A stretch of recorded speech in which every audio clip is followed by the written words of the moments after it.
Hello mga kalobs! Kumusta po kayo? Inutusan po pala ako ni Mama na bumili ng itlog kaninang umaga.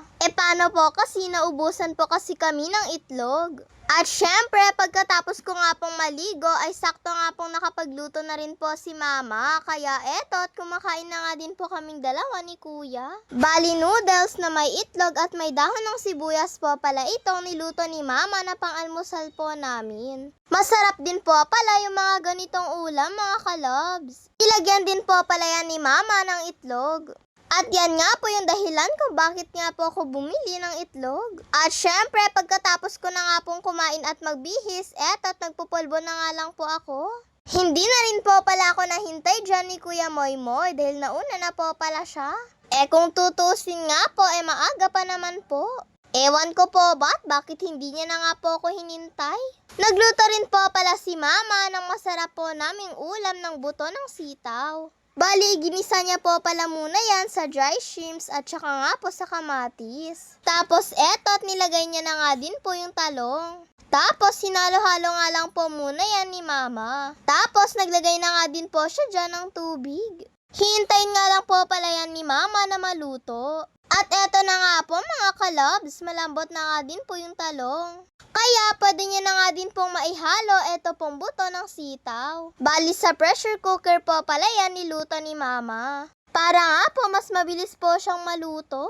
Sa tagal-tagal nga po ng araw ay ngayon na naman nga po ulit nakapagluto si Mama ng ganito. Masarap din po siguro ito kapag po may taba-taba, ano po mga kalobs. Yung ihahalo din po pala ni Mama na gulay dito ay malunggay. Shout out po pala sa lola ng classmate ko na nagbigay nga po dito at hindi niya na nga po kinuha yung bayad. Shout out po sa iyo Lola Nida sa libreng dahon ng malunggay. Masarap po pala itong dahon ng malunggay sa buto nga po ng sitaw. At eto din po pala yung namimiss namin ang mag-ulam nga po ng dahon ng malunggay.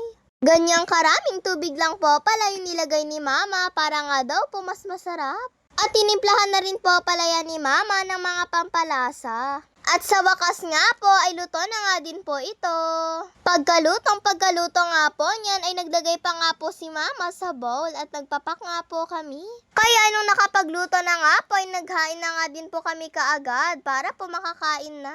Nagbigay na rin po pala kami dyan sa kanila nanay. Grabe, parang nakakamiss po tuloy yung pag-uulam ng ganito. Lalo na nga po kapag po ganitong luto lang. Tiyak ay mapaparami ka po talaga ng kain ng ulam. Kahit nga lang po magpapaka lang po dito ay mabubusog ka na nga din po. Sa susunod daw po pala mga kalobs, kapag nagluto daw po ulit si Mama ng ganito, ay maglalagay naman daw po siya ng taba-taba para nga daw po mas lalong masarap. Bumili na nga din po kasi sila Mama at Papa ng stock po namin ganito. Pagkatapos po pala namin kumain ay hiniwa na nga din po ni Mama yung pinya namin. Ganitong hiwa na nga lang po yung ginawa ni Mama para daw po mabilis lang kainin. Hinati niya nga lang po pala muna yan sa gitna. Tapos yung mga linya nga po ng pinya ay doon na nga din po siya naghiwa-hiwa. Mas mabilis nga po ito mga kalobs kaysa nga po doon sa babalatan mo pa nga po ng buo. At sa totoo nga lang daw po, wala nga daw pong tapon dito.